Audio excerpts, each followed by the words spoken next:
Welcome to the Final Word Live, unexpected live show at the end of Ashes Day 2. I'm Adam Collins, he's Geoff Lemon. If you don't recognise us, that's okay.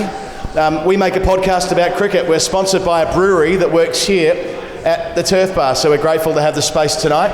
Thanks to those who have shown up. And we're going to talk about the day's play at the Melbourne Cricket Ground today. Now, I am tipping that about 15 people in this pub are here to see us, and everyone else is like, what the fuck are these people doing? Thank you. Thank you, Mr. White, with 17 on his back. But the beautiful thing about cricket is that it brings people together. It makes them hate each other and it makes them love each other. And either way, it's a bonding experience. So if you like cricket, which you do, because otherwise why would you be here in a literal underground cave surrounded by nothing but televisions showing cricket, then you too can be part of this program. You too can join us and think about the test match that happened today. Basically the only good day of Test cricket that we've had in the entire series so far. So was that not a good day for us to be here? Now, I stress the point, this is not our live show. That's on the 12th of January at the Mission to Seafarers. But we will do what we've already done once before at the front of the MCG and record our Ashes Daily for YouTube purposes. It'll last about 20 minutes, and we'll have another beer and a bite to eat with those who are here to support the show. So, in the usual way, I will say that today was day 2 of the Ashes MCG Test of 2021-22, a day where a lot happened and a fascinating final 45 minutes or so that I'm going to get Geoff to sum up in the space of 30 seconds. It was wild. England's whole team got COVIDed out and then they got COVIDed in, and then they started taking wickets, something they had forgotten how to do. Marnus Labuschagne nicked off for one. Hasn't nicked off in 6 months, but he did. James Anderson bowled Steve Smith. That doesn't happen very often, but that happened too. And they rolled through Australia for 263. The deficit was only 82. Could England bravely press on and claim a lead? No, they could not. They're very shit. So they ended up at 4 for 31 by stumps, including the night watchman. The top 3 gone. Stark was on a hat-trick, didn't get it. They're 51 behind with 3 days to play. How's he gone? How many seconds there, Nick? 32, that's okay. Very good, very good. England I'm claiming the extra 2 seconds for the COVID situation. England have won sessions through this series, but yet to actually win a day from start to end. Yep. And for about 5 hours, I thought they might. Yep. And then Mitchell Starc and Pat Cummins bowled one of the most exhilarating spells of partnership bowling I think I've ever seen at the G. And Mitchell Starc on a hat-trick. I will never see a hat-trick. I think it's fair to... I've been to 130 test matches, yet to see a hat-trick. Today could have been the day. I think the entire cordon... Marnus Labuschagne thought that Joe Root nicked it, but he hadn't. And that was that. Then Scott Boland, what an amazing moment for him after yesterday with the welcome to country, the response from the Great Southern Stand, the first wicket, but today 2 wickets in and over to finish it off. And some runs, his first runs. And the night watchman, Jack Leach, shouldering arms. I think for a moment there, we weren't entirely clear that Ben Stokes was going to get out there. Were they going to send out James Anderson as a second night watchman? Yeah. Haven't seen one of them in a while. Not to be. But Stokes did get out there, so Root will resume with him tomorrow. 51 runs in deficit. And in all probability, England will lose the Ashes tomorrow inside 3 days in straight sets. The double night watchman is a bold move. We haven't seen a double night watchman for quite some time, but it is a very sexy manoeuvre. It's niche. It's a menage a trois of batting, if you will. 3 different players all batting in the same spot. It's an intimate, sticky situation. It's the cricket equivalent of keys in the bowl, which it might have been for a time there, which is why they've all got fucking COVID. Yeah. So 2 members of the support staff and 2 of their spouses, we believe, are COVIDed out. So they're all doing PCR tests tonight. So there may be no test match to resume tomorrow morning. We hope there will be, but it would have been. I was kind of hoping for the scenario where one of the English players received a positive test in the middle of an over or while in the field and literally collared and taken off the field. That would have made my day. Maybe tomorrow. Yeah. Well, a PCR test stands for a please collect runs test, which England keep failing. All of those have come up negative so far. There was the moment, because I was doing radio for the hat-trick ball, and I did have this moment of thinking there could be a hat-trick here, and then I thought, no, Adam's in the next box down. There will not be a hat-trick here. I can relax. It was fine. I had enough time to read out the usual stat, 46 test hat-tricks, 11 times for Australia, the most recent Peter Siddle, 5 at the MCG, and once I got through all of that, I knew there was no fucking way it was going to happen. So let's go back to the start of the day and let's take a moment to consider a day when England actually played well with the ball. Let's leave their batting aside because that's like the embarrassing relative in the family, or in this case, 7 relatives in the family. But they actually caught the ball when it was edged, when it was hit in the air. They bowled with great application. Mark Wood coming on. So one of my favourite moments of the day was Marnus doing the, no, you've got to wait. You've got to wait for me to get ready. And I haven't scratched out my guard 6 times. I haven't done 8 swishes of the bat. I haven't looked around and counted the field again. Sorry, hold up, please. And after about 3.5 minutes of making Mark Wood wait mid-over, nicked off, first ball, fuck off, you're gone. It was like Stuart Broad at the Adelaide Oval with the shiny bit on the sight screen and Mitchell Johnson all those years ago.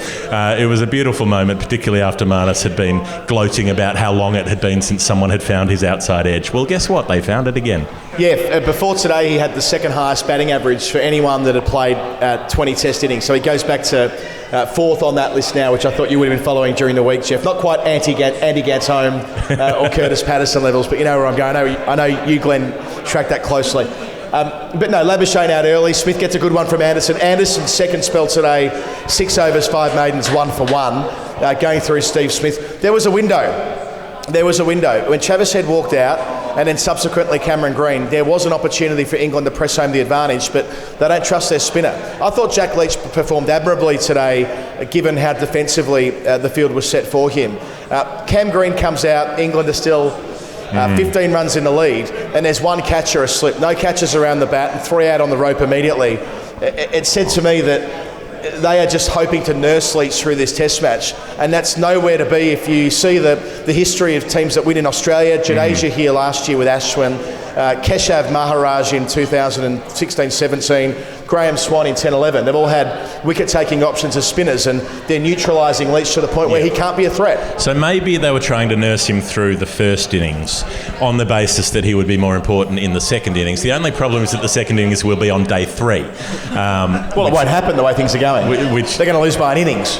So I felt, it was like, you know, when you're trying to get into a bath that's a bit too hot and you're just sort of gingerly, you're like, I'm going to put 1 toe in or 2 toes, take them out, 2 toes back in, maybe 3 toes.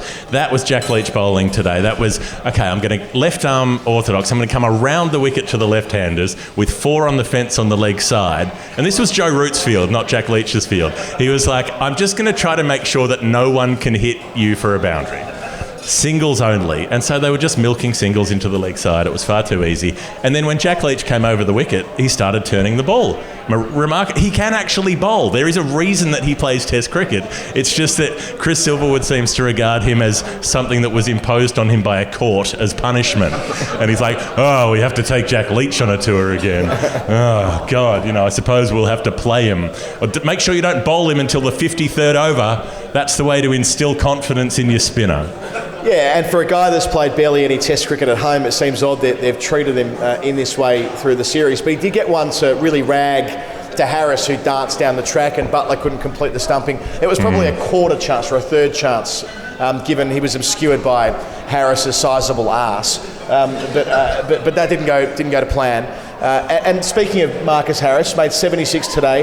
It must be quite an unusual feeling batting for your career. Harris gets out last night. It's probably done for him as a Test cricketer, but he gets 76. He'll play the rest of the series. He'll live to fight another day in Pakistan in March. I think they would have kept him. I think if he'd got out, they would have just kept him for the series. So he's Justin Langer's son/brother/ the brother of his son, or the son of his brother. We know the way he talks about his daughter. Or the cousin of his nephew. When I play Uno with Marcus Harris, that's how I understand his character. He's fiercely competitive in Uno, as he is in bridge, as he is in chess, even magnetic travel chess, They would have just kept him as a flex to say, he's from WA, he's fine. Yeah, not changing a winning team has been a philosophy that's served Australian cricket well. But, it felt like, even with all of that said, that he probably was playing for his career today, and getting 76 does keep the wolf from the door somewhat.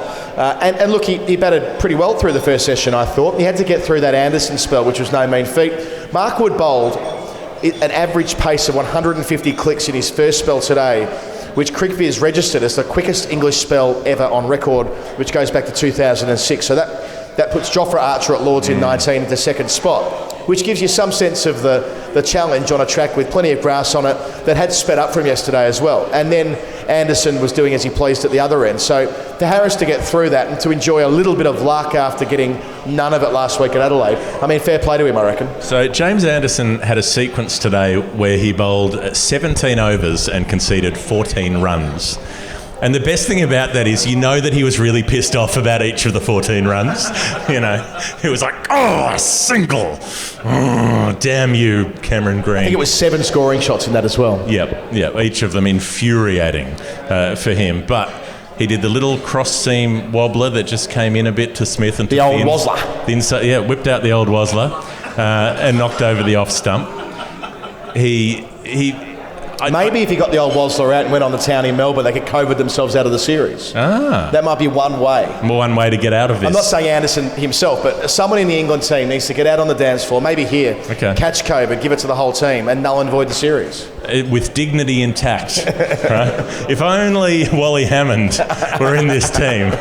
If only Wally Hammond was still about, he could catch everything. Take it all back to a smorgasbord, a buffet of infection. Help yourself. It's not going to be Joe Root. His was ruined from last week. No, that's true. That's true. It's like a quarter pound of hamburger meat that's been left out on the pavement for a couple of days. It's just you can't tell where the start is and the end. It's like a snake eating its own tail. Just absolute scenes. The only thing messier than Joe Root's trouser area is Joe Root's opinion of his teammates. Like how angry must Joe Root be? He must be so sick. He's like, oh, my back's a bit sore from carrying 10 people around with me all the time. And even James Anderson was a bit sharp. I did the stumps interview with him, and I asked him, what needs to happen, and he said, nobody's made a big score for us this series. We need somebody to do that. It was fairly pointed, and they do. It's an obvious observation, but someone make a fucking 100, please. Just put them out of their misery.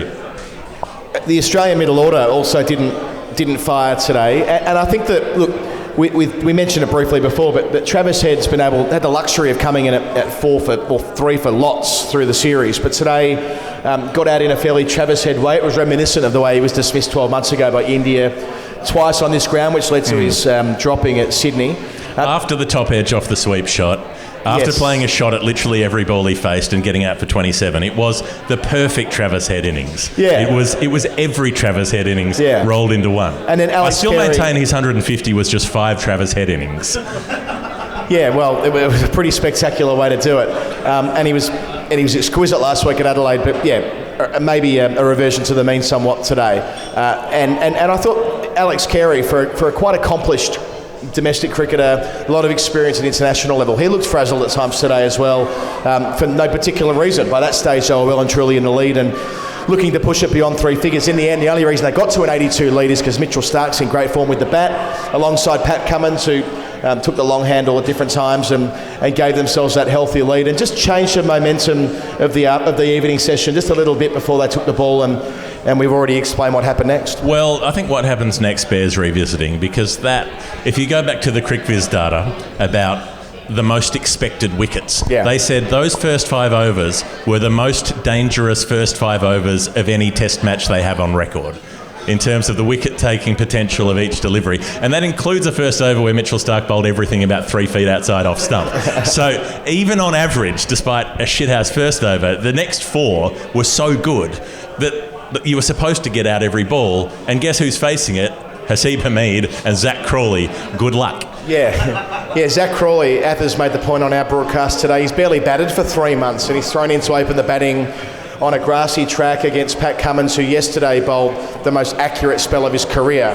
He was hiding to nothing stuff. Haseeb Hameed, batted really well through tough periods at Brisbane, but is bereft of confidence at the moment, and understandably so. He faced 31 deliveries today, and about 12 of them could have got him out. The fact that Pat Cummins has 0 in his wickets column at the close today is We're taking that to the UN. Yeah. There's got to be some International recourse. Court of Justice stuff here. We'll deal with the Wales with Japan, and then Pat Cummins and his spell to open things up today. And or maybe we'll get on to Glenn Maxwell after that. Exactly, 1, 2, 3. And then that lovely Scott Boland moment at the end, which we touched on briefly already. So almost the perfect finish for Australia. I think the probability of this reaching a 4th day is next to nothing. So tomorrow will probably end up being our final Ashes Daily of this particular Test match. Before we move on, we should say that thanks to ZOLEO, ZOLEO, satellite technology, you could be anywhere. We'll repeat what we said on the podcast. You could be in the Sahara Desert. You could be in the Sandy Desert. You could be in... The Great Sandy Desert. The Great Sandy Desert. Imagine the creative flair of early explorers. They were like, what do you think of this desert? It's pretty big. It's pretty sandy. I think we'll call it the Great Sandy Desert. Well, pin a ribbon on you. You just won first prize in the creative writing competition.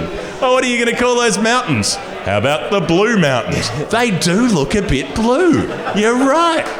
Like, get a clue. Oh, Burke and Wills. Let's take a piano. Yeah, well, Burke and Wills would have been fine if they had a ZOLEO. They wouldn't have died a sorry and poor death. Yeah. They would have had fewer things named after them if they had a ZOLEO, but they would have lived to have fought another day. If they hadn't taken a piano, but if they'd taken a piano and Zach Crawley, maybe you could have played that. So sign up in the show notes at ZOLEO.com. Sign up to the it's not a survey. Look, I'm just going to... There are like 12 people here. Have you entered the thing to win a ZOLEO? Do it. You have. They're worth like $1,000, and you can text anyone on the planet from anywhere Burke could on the text planet. Wills, you up, question mark. Burke is dead, and Wills is dead, and they could still text each other. They could still find each other for a you up, late drink. Never had a late drink before, might not have a late drink again. You could be Thor Heyerdahl on the Kon-Tiki raft halfway between Chile and Tahiti, and you could send a text to tell someone what the weather was like out there on the raft. This is what you can do. So just, fill in the survey and away you go. Hall of Fame. That's the catalyst for doing the Final Word Hall of Fame. Yep. For me, it had to be the hat-trick that wasn't. I mentioned before, I've been to about 130 Test matches, yet to see a Test hat-trick, never will. The way that Labuschagne responded to it, the way the MCG crowd responded to it, it was pretty special. I mean, obviously, MCG's our home ground, seen plenty of amazing things there over the years, but that was a signature MCG moment late today, and I suspect that over the 2 days we've had more per over, if you like, than you might get in many Test matches here. Before Matt Page started laying the track here, this guy should be the curator everywhere. He's produced another brilliant wicket. He should be Governor General. He should sort that joint out as well. I'd like to also underline, Adam has missed one Australia tour in the last 6-7 years. When we went to Sri Lanka in 2016, I went and Adam didn't. Second test, Ranganahara hat-trick. So the's a reason that this stings a bit. Moments of the day, I'm going to say Jack Leach taking a wicket, because I feel quite protective of Jack Leach now. I feel like he's so small and he's all bald and the sun's beating down on his head, and I'm like, do you have sunscreen on your head, Jack? I feel worried about him. And then he hits Cameron Green on the knee roll and it gets reviewed, and everyone upstairs is saying, it's hit Cameron Green on the knee roll, it has to be going over the top. And then somehow it creeps onto the bails and it gets upheld. And I just felt like the world did one nice thing for Jack Leach before he was clean bowled leaving as the night watchman at the end of the day. Yeah, ever so briefly, nice guys finish first when it comes to Jack Leach. James Anderson, Superman dive to nearly pluck one out of the air off Pat Cummins. I was calling that and I had to double take for a moment. Is that James Anderson, age 39, eligible for the age pension? Yes, it is. But not quite to be for Jimmy. So that was my other thought on what might be eligible for the Hall of Fame. I like that as well. 1839 is what I think of. He made his international debut at the MCG 6,952 days ago. He took 1 for 54 off 6 overs in a one-day international. He picked up Adam Gilchrist. Unfortunately, Gilchrist was on 124 at the time. It was the night that Shane Warne broke his shoulder when diving to collect in his follow-through, which led towards him taking the diuretics. It was Mitchell Stark's fault in some way or another. That led towards him missing the 2003 World Cup. So James Anderson has that moment in time which he bridged Shane Warne's career at the G 6,900 days ago, and he's still going strong. So I'm glad, nice indeed. I'm glad that Jimmy was influential again today. It was a superb spell. Yeah, so I think that's it. I think that is the Final Word Ashes Daily. Thank you for coming down. Thank you for these are our fine sponsors. Brick Lane. Pick up a Brick Lane beer. You can still get the 15% discount. Marsh 182 gets you a 15. Marsh 182 being Shaun Marsh's highest scoring Test cricket. 15% off all of the Brick Lane catalogue. Some of which are 15%. I noticed this. I had Johnny gave me 4 brick lanes. There were 4 brick lanes in the fridge when we had a few beers on Christmas night, and they fucking really go for it. So tuck in behind the bar, have a bite to eat. Thanks for coming, those who have made the trip out. Hope you enjoyed your day at the cricket. Thanks for supporting the show. See a number of you again at the live show with Chris Rogers on the 12th of January. And that will be that for us tonight. You can watch this back on YouTube. The other podcast is already on the feed in the usual way. Hello to everyone watching on YouTube in India, where most of our YouTube views are at the moment, let's be honest. We love you all. Goodbye, farewell. Hello, Bangalore. See you later.